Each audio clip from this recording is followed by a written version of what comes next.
जशी जशी मुंबई महानगरपालिकेची निवडणूक जवळ येते तसा तसा मनामध्ये एकच प्रश्न आहे की नक्की मुंबई कोणाची आहे? भारतीय जनता पार्टीची, शिवसेनेची, उद्धव ठाकरे गटाची की मनसे राज ठाकरेची? मुंबईमध्ये अनेक राजकीय पक्ष आहेत, ते भाषण देत आहेत, घोषणाबाजी करत आहेत, पण मुंबईकरांच्या बेसिक समस्येकडे त्यांचं अजिबात सुद्धा लक्ष नाहीये.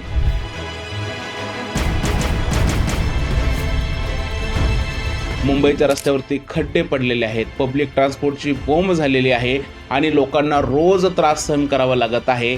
पण या राजकीय पक्षांना या त्रासाकडे लक्ष द्यायला अजिबात सुद्धा वेळ नाहीये. खरं तर या लोकांचं असं झालंय की यांना मुंबईवरती सत्ता हवी आहे, पण मुंबईची काळजी अजिबात सुद्धा करायची नाहीये. या सगळ्या गोष्टी पाहिल्यानंतर मनामध्ये एकच प्रश्न येतोय की एवढ्या वर्षाच्या सत्तेनंतर मुंबईची अशी अवस्था का झाली आहे? आज आपण या व्हिडिओमध्ये मुंबईची नक्की अवस्था राजकारण्यांनी कशी केली आहे आणि मुंबई कोणाची आहे याबद्दल सविस्तर बोलणार आहे.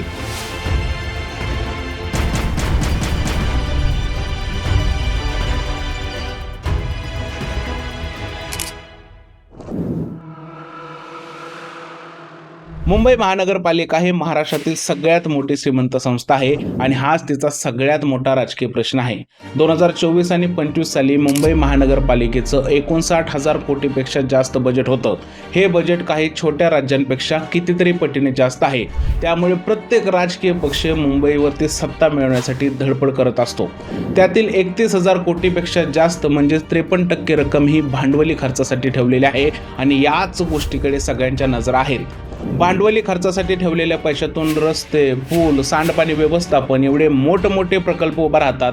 जेवढे मोठे प्रकल्प तेवढी मोठी कंत्राटं आणि जेवढी मोठी कंत्राटं तेवढा जास्त राजकीय निधी या राजकीय पक्षांना मिळतो. खरं तर या राजकीय पक्षांना मुंबईच्या विकासासाठी सत्ता नकोय, तर मुंबईवरती सत्ता मिळाल्यानंतर तिच्या तिजोरीवरती यांना ताबा मिळवता येतो. त्यामुळे बीएमसीवर सत्ता म्हणजे फक्त विकास नाही, तर तिच्या आर्थिक शक्तीवर नियंत्रण मिळवता येतं. बीएमसीचा महसूल सुद्धा खूप मोठा आहे.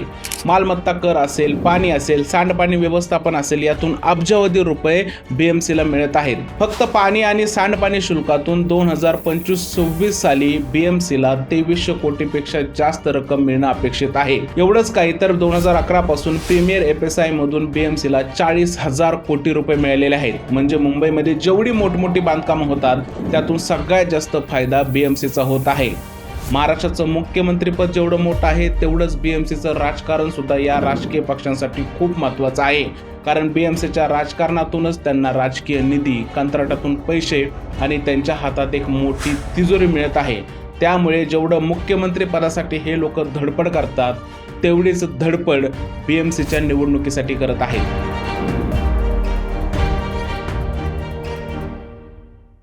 खरं तर मुंबईच्या समस्या ह्या नवीन नाहीत, पण गेल्या काही वर्ष सत्तेत राहून सुद्धा या राजकीय पक्षांनी मुंबईच्या समस्या सोडवल्याच नाहीत.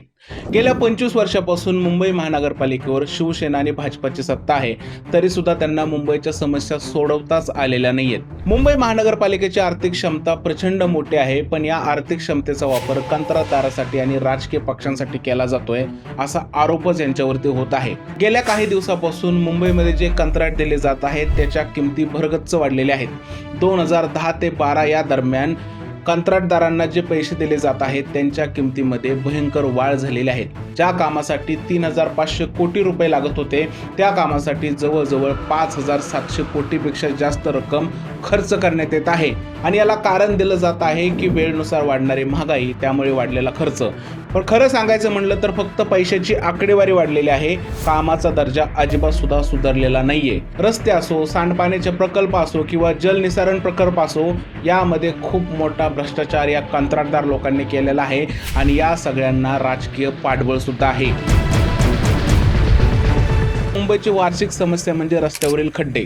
हे खड्डे पाऊस असो किंवा नसो मुंबईच्या पाचवीला पुजले गेलेले आहेत आणि हेच खड्डे भरण्यासाठी वेळोवेळी वेगवेगळे टेंडर काढले जातात आणि हे टेंडर एकाच कंत्राटदाराला वारंवार दिले जातात. मुंबई उच्च न्यायालयाने यावरती खूप मोठी टिप्पणी केलेली आहे. न्यायालयाचं असं म्हणणं आहे की ज्या वेळेस हे खड्डे भरले जातात त्यामध्ये खूप मोठा भ्रष्टाचार होतो.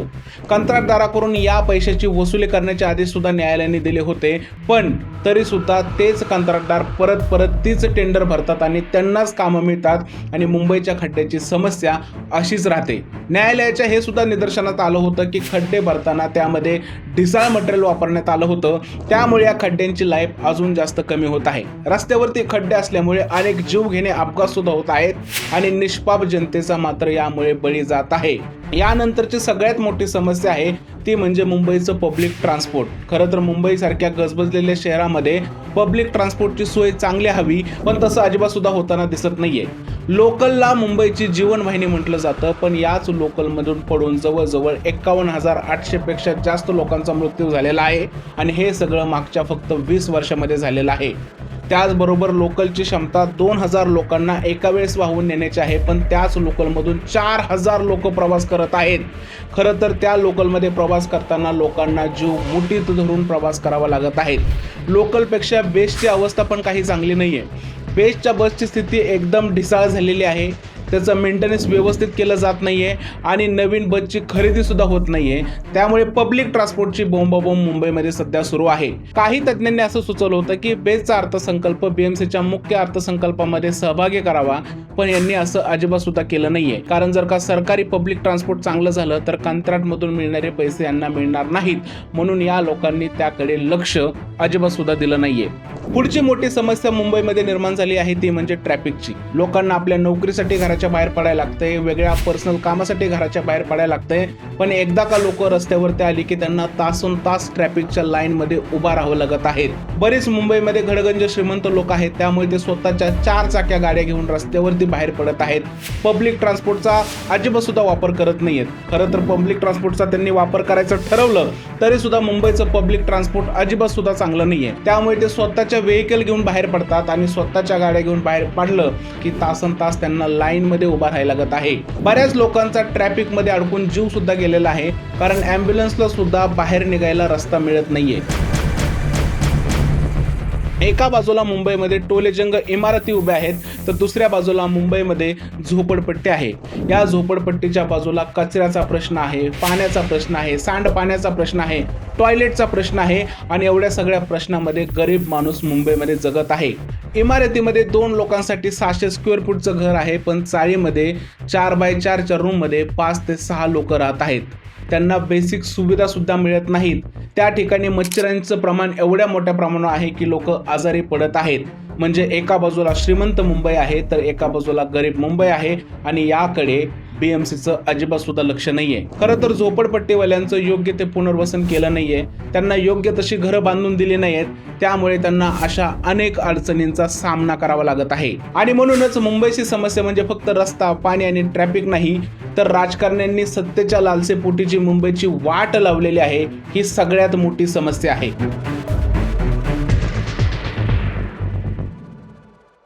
मुंबई ही मराठी माणसाची आहे आणि मुंबईची भाषा ही मराठी आहे हे आपण वारंवार ऐकत असतो, पण प्रश्न इकडे हा निर्माण होतोय की मुंबईमध्ये मराठी माणूस किती शिल्लक राहिला आहे। गेल्या 25 वर्षामध्ये शिवसेना आणि भाजपाची मुंबईमध्ये सत्ता होती, तरी सुद्धा मुंबईमध्ये फक्त 25 ते 28% एवढाच मराठी माणूस राहिलेला आहे। बाकी मारवाडी असतील, गुजराती असतील, जैन समाज असेल, यूपी बिहारचे लोक असतील, हे सगळे मिळून 30% पोहोचलेले आहेत। मराठी तरुणांना रोजगार मिळत नाहीये आणि राजकीय पक्षांचं याच्याकडे अजिबात सुद्धा लक्ष नाहीये। सगळ्यात मोठी मुंबईची दुर्दैवी परिस्थिती ही आहे की मराठी माणूस मुंबई सोडून बाहेर जातोय आणि हे राजकीय पक्ष त्यांना थांबवायचा प्रयत्न सुद्धा करत नाहीयेत। मग प्रश्न असा निर्माण होतोय की अशा पक्षाची मुंबईला गरज आहे का? मुंबईतून मराठी माणूस बाहेर पडतोय त्याची सुद्धा वेगवेगळी कारणं आहेत। कारण मुंबईमध्ये सहजासहजी घर मिळत नाहीये, घराच्या किमती आकाशाला भिडलेल्या आहेत। त्याचबरोबर मुंबईमध्ये योग्य ती नोकरी मिळत नाहीये। मुंबईच्या आजूबाजूला जी शहरं वाढत चाललेली आहेत, जसं की बदलापूर आहे, नालासोपारा आहे, विरार आहे, पनवेल आहे, या ठिकाणी अजूनही लोकांना योग्य भावामध्ये घरं मिळत आहेत आणि स्वतःचं घर चांगलं असावं या उद्देशाने मुंबईतील मराठी माणूस आजूबाजूच्या शहरामध्ये शिफ्ट होत आहे आणि मुंबईमध्ये बाहेरचे लोक येऊन वसत आहेत। पण याचा या राजकीय पक्षांना काहीच फरक पडत नाही। एकही राजकीय पक्ष आपल्या मॅनिफेस्टोमधून हा दावा करत नाही की मुंबईमध्ये मराठी माणसाला योग्य भावात घर मिळेल, किंवा एकही राजकीय पक्ष मराठी माणसाला हे प्रॉमिस करत नाही की तुम्ही मुंबई सोडू नका, आम्ही तुमच्यासाठी योग्य त्या उपाययोजना करू। मुंबईतून बाहेर जाण्याचं दुसरं कारण म्हणजे मराठी माणसाची आर्थिक क्षमता खूपच जास्त कमकुवत होत चाललेली आहे. एकीकडे केंद्र सरकार महाराष्ट्रावरती हिंदी लादण्याचा प्रयत्न करत आहे, दुसरीकडे महाराष्ट्रातील राज्य करण्याची आर्थिक इच्छाशक्तीच नाहीये किंवा मुंबईमध्ये मराठी माणसाला मोठं करण्याची त्यांच्या मनामध्ये इच्छा नाहीये. या सगळ्या गोष्टीमुळे मराठी माणूस मागं पडत चाललेला आहे. बाहेरच्या राज्यातून येणारे नागरिक इकडे येऊन खूप मोठे बनत चाललेले आहेत. बिझनेस असो, नोकऱ्या असो, सगळीकडे त्यांना संधी मिळत चाललेली आहे. त्यामुळे मराठी तरुण वर्ग खूप पाठी राहत आहे. बाहेर येणारा तरुण छोट्याशा घरामध्ये राहतो, त्याची फॅमिली नसते, त्याला एकट्यालाच कमवायचं असतं. पण ज्यावेळेस मराठी लोकल इथला माणूस इकडे कमवायला येतो त्यावेळेस त्याला त्याची फॅमिली जपणं असतं. त्यामुळे त्याला कमी पगारात काम करणं परवडत नाही. अशा लोकांसाठी हे राजकीय पक्ष काहीच करत नाहीत. हेच सगळ्यात मोठं दुर्दैव आहे.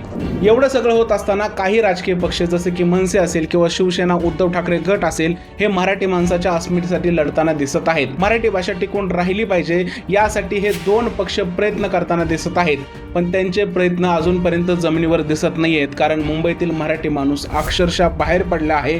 फक्त 24 ते 28% एवढा मराठी माणूस मुंबईत राहिलेला आहे. येणाऱ्या काही वर्षानंतर असं होऊ शकतं की मुंबईतून मराठी माणूस हद्दपार झालेला असेल आणि त्याचं नाव फक्त इतिहासाच्या कोपऱ्यामध्ये कुठेतरी शिल्लक राहिलेलं असेल. खरं तर मुंबईच्या खूप मोठ्या समस्या आहेत. पार्किंगची समस्या आहे, ट्रॅफिकची समस्या आहे, रस्त्यावर खड्डे आहेत, सांडपाण्याचं व्यवस्थापन आहे, घन कचऱ्याचं व्यवस्थापन आहे. पण एवढ्या सगळ्या समस्यावर बोलायचं सोडून हे राजकीय पक्ष धर्म आणि जातीवरती राजकारण करताना दिसत आहेत. भारतीय जनता पार्टीने असं म्हटलेलं आहे की जर का तुम्ही उद्धव ठाकरे गटाला मतदान केलं तर इकडला खान महापौर होऊ शकतो. काही शिवसेनेचे लोक असे म्हणत आहेत की उद्धव ठाकरे गटाने हिंदुत्व सोडलेलं आहे. तर काही राजकीय पक्ष म्हणत आहेत की मुंबईची भाषा मराठी आहे, इकडे हिंदी खपून घेतली जाणार नाही. खरं तर हा मराठीचा मुद्दा अस्मितेचा मुद्दा आहे. पण जात धर्म या गोष्टीचं राजकारण करून हे राजकीय पक्ष मेन मुद्द्यापासून लोकांचं लक्ष डायव्हर्ट करायचा प्रयत्न करत आहेत. अशा प्रकारच्या गोष्टी राजकीय पक्षाकडून का केल्या जातात? यांना जर का आपण रस्त्याविषयी, पाण्याविषयी, त्याचबरोबर ट्रॅफिक विषयी, पार्किंग विषयी जर का प्रश्न विचारले तर या लोकांना उत्तर द्यायला जागा शिल्लक राहत नाही. म्हणून धर्माचं राजकारण करायचं आणि धर्माचं राजकारण लोकांना त्याच गोष्टीत अडकून ठेवायचं, जेणेकरून लोक आपल्याला मेन समस्येबद्दल प्रश्न विचारणार नाहीत. असं करून राजकीय पक्ष स्वतःची पोळी भाजून घेतात आणि स्वतःला खुर्ची कशी मिळेल याची सोय करतात. निवडणुका आले की रस्त्यावरती बॅनरबाजी होणार, धर्माविषयी त्याबद्दल लिहिलं जाणार, जसं की बटोके तो कटोके, टीव्हीवरती डिबेट होणार, त्याच्याबद्दल सुद्धा धर्माबद्दल चर्चा केली जाणार, जातीबद्दल चर्चा केली जाणार, त्यानंतर भाषेचा वाद होणार, त्यानंतर राज्यातील वाद होणार, हे सगळं दाखवलं जाणार. पण मुंबईकरांच्या मेन समस्येबद्दल एकाही टीव्ही चॅनलवरती किंवा एकाही पोस्टरवरती गोष्ट बोलली जाणार नाही. जो राजकीय नेता तुम्हाला धर्म, जात याबद्दल बऱ्याच गोष्टी सांगत असेल तो तुम्हाला भूल पाडतो, हे लक्षात ठेवा. कारण त्या नेत्याकडे मुंबईसाठी योग्य तो रोड मॅप नाहीये. जर का त्या नेत्याकडे मुंबईसाठी योग्य तो रोड मॅप असता तर त्याने येणाऱ्या काळात मुंबईमध्ये कशा प्रकारे सुविधा देऊ किंवा कशा प्रकारे मुंबईचे प्रश्न सोडवू याबद्दल तुम्हाला सांगितलं असतं. तुम्ही विचार करा, मुंबईचा महापौर खान झाला काय किंवा मुंबईचा महापौर शर्मा झाला काय किंवा मुंबईचा महापौर मराठी माणूस झाला काय, याने काय फरक पडणार आहे? फरक याच गोष्टीने पडणार आहे की मुंबईचा विकास कोण करतंय, मुंबई कोण लुटणार नाही. जर का मुंबईकरांच्या सामान्य समस्या जर का या सगळ्या नेत्यांनी सोडवल्या तर आम्हाला कोणताही महापौर चालू शकतो. पण समस्या सोडून जर का बाकीच गोष्टीबद्दल हे लोक बोलत चालले तर मला असं वाटतंय की हे लोक रॉंग नंबर आहेत आणि या लोकांपासून सावध राहा. मी व्हिडिओच्या सुरुवातीलाच म्हटलं होतं की नक्की मुंबई कोणाची आहे. खरं तर मुंबई ही मुंबईच्या जनतेची आहे आणि मुंबईच्या जनतेनेच ठरवायचं आहे की यातील कोणता राजकीय पक्ष मुंबईच्या सत्तेवरती बसेल आणि आम्हाला बेसिक सुविधा देईल. मुंबईवरती राज्य करण्यासाठी सगळे येतात, पण मुंबई शहरावरती प्रेम करणारा कोणीतरी एकच असतो. मुंबई म्हणजे मराठी माणसाची ओळख आहे, मेहनत आहे आणि या मातीतील रक्त हे सगळं मुंबईनंच दिलेलं आहे. खरं तर आता वेळ आलेली आहे की मुंबईमध्ये सत्ता कोणाची याची नाही तर मुंबईची जबाबदारी कोण घेतंय याची. कारण मुंबई हे फक्त शहर नाही तर देशाचं हृदय आहे. आणि म्हणूनच मी इकडे तुम्हाला सांगत आहे, जर का तुम्ही खरंच या देशावर, या देशाच्या मातीवर आणि मुंबईवर प्रेम करत असाल तर कमेंटमध्ये मी सांगतोय ते लिहा. माझं मत मी विकत नाही, माझं मत मी या देशाच्या विकासासाठी देतोय. बघूयात किती लोक या देशासाठी उभा राहत आहेत आणि मुंबईला फक्त नावाने नाही तर कर्माने आपली मानत आहेत. मला आशा आहे की तुम्हाला हा व्हिडिओ आवडला असेल. जर का व्हिडिओ आवडला असेल तर त्याला लाईक करा, शेअर करा, चॅनलला सबस्क्राईब करायला विसरू नका. भेटूया पुढच्या व्हिडिओमध्ये. तोपर्यंत जय हिंद, जय महाराष्ट्र आणि भारत माता की जय.